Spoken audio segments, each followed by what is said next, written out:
کائنات کو اپنی پلکوں سے اٹھایا ہوا ہے. تو بھلا امام حسن، امام حسین اور مولا علی کے بارے میں ان کے سینے جس عظمت سے پر ہو گئے کوئی اندازہ نہیں لگا سکا. امام اہل سنت رضی اللہ تعالی عنہ اور قادری سلسلے کے مریدین جب کبھی اپنا شجرہ پڑھتے ہیں، چاہے اپنے موت میت کے موقع پر، چاہے دعاؤں میں، تو ان شجروں میں کیا لکھا ہے؟ یا الہی رحم فرما.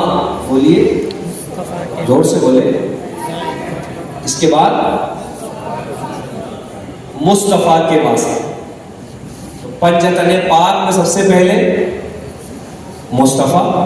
اور یہ شجرہ کون پڑھتے؟ بولیے فخر سے ہم اہل سنت پڑھتے.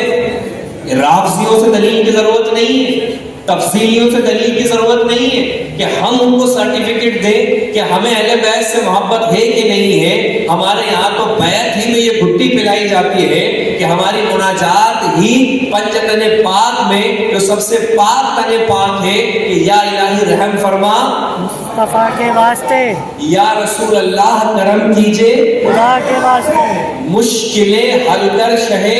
مشکل کشا کے واسطے. کون ہے مشکل کشا؟ مولا علی.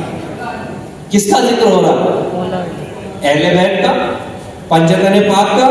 اور کون ذکر کر رہا ہے؟ اہل سنت. مشکلیں حل کر شہے، کربلائے رت شہیدے.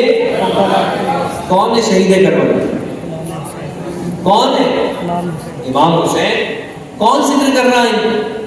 تو تم تو محرم میں نکل آؤ گے یا کسی اور موقع پر نکل آؤ گے اور پھر تمہیں چاہیے الحمدللہ یہ ہمارے یہاں شجرے 5 نمازوں کے بعد پڑھے جاتے ہیں، اس کے ذریعے وظائف کیے جاتے ہیں. اور جیتے جی ہمارے یہاں قبر میں کہ مشکلیں حل کر شہے، مشکل کشا کے واسطے. تو یہ اہل بیت کے سرداروں کا ذکر ہوا. کربلائے رد شہیدے، کربلا کے واسطے تو یہ شہیدان کربلا کا ذکر ہوا. سید سجاد کے. کون ہے سید سجاد؟ امام زین العابدین. اور امام زین العابدین کون ہے؟ امام حسین رضی اللہ تعالیٰ عنہ کے شہزادے. نعرہ تکبیر. سید سجاد کے صدقے میں ساجد رکھ مجھے. سید سجاد کون ہے؟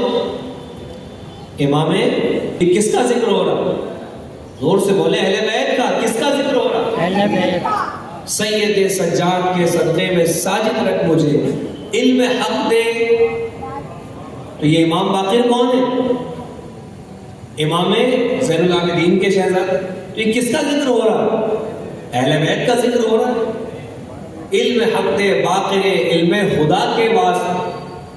تو جو صبح و شام اہل بیت کا ذکر کرے، 5 نمازوں کے بعد اہل بیت کا ذکر کرے، ساری زندگی ذکر کرے، مرتے مرتے شجرے ان کے ساتھ جائیں اور ان سے پوچھا جائے کہ تمہارے یہاں ذکر اہل بیت کم ہوتا.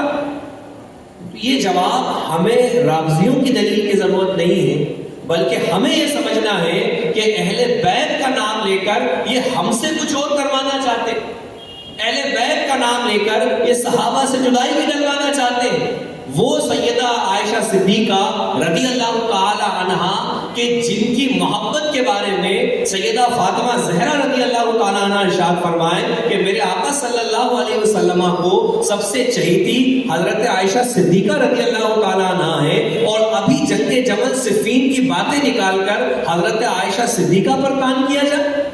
کیا دو رخی ہے؟ علی کیوں علی ہے؟ رسول اللہ کی نسبت کی وجہ سے. تو جن کی محبت کی گواہی سیدہ فاطمہ دے دے، شہیدی ہونے کے باوجود بھی تمہاری زبان کھلے گی ان کے خلاف. مگر لوگ نہ تو علماء کے پاس بیٹھتے ہیں، نہ ان چیزوں کو سمجھنا چاہتے ہیں. بس ایک واٹس ایپ یونیورسٹی پکڑ لی، اسی کے میسج دیکھ لیے، اسی سے شبہ کا مرض پال لیا اور وہ ناسور بن جاتا ہے. اور پھر لڑکوں کی ٹکڑی بن جاتی ہے، گروہ بن جاتے ہیں، اور پھر وہ علماء کو ناپتے پھرتے ہیں. فلاں نے دیکھو وہاں یہ ذکر نہیں کیا، پورا بیان ہوا، فلاں کا تو نام ہی نہیں آیا، اس کا تو یہی ذکر نہیں ہوا. اور اسی طرح سے یہ ذہنی گندگی بڑھتی چلی جاتی ہے. تو خدارا جن علماء سے آپ نے دین سیکھا، جن سے آپ نے اسلام کے مسائل معلوم کیے، یہاں کیوں آپ ان کے دستبردار ہو جاتے ہیں؟ آپ کو چاہیے کہ کوئی شبہ اگر آئے تو جس طرح سے اور موقعوں پر علماء کی بارگاہ میں پہنچتے ہیں، ان سے معلوم کرتے ہیں، جب یہ شبہیں آئیں تو آپ معلوم کریں کہ حضرت بات یہ ہو رہی ہے کہ ہم اہل سنت ہو کر ذکر کم کرتے ہیں، ہم اہل سنت ہو کر فلاں چیز نہیں کرتے، تو الحمدللہ علماء آپ کی اس ذہنیت کی ازالے کو بھی فرمائیں گے اور اہل سنت کا تابندہ چہرہ آپ کے سامنے ہے۔ تو مولا تعالی ہمیں اہل بیت اور صحابہ کی محبت میں زندہ رکھے، اور جب کبھی ہم ان کا ذکر کریں، چاہے وہ کوئی بھی صحابی رسول ہو، حضرت امیر معاویہ رضی اللہ تعالیٰ عنہ ہو، یا حضرت ابو سفیان ہو، حضرت ہندہ رضی اللہ تعالیٰ عنہ ہو، یا عائشہ صدیقہ رضی اللہ تعالیٰ عنہ ہو، اللہ ہماری زبان کو خیر کے ساتھ ہی کھولے اور انہی کی محبت میں جلائے اور انہی کی دامن میں ہمارا حشر فرما دے۔ استغفر اللہ ربی من کل ذنب واتوب الیہ وما علینا الا البلاغ۔ السلام علیکم ورحمۃ اللہ۔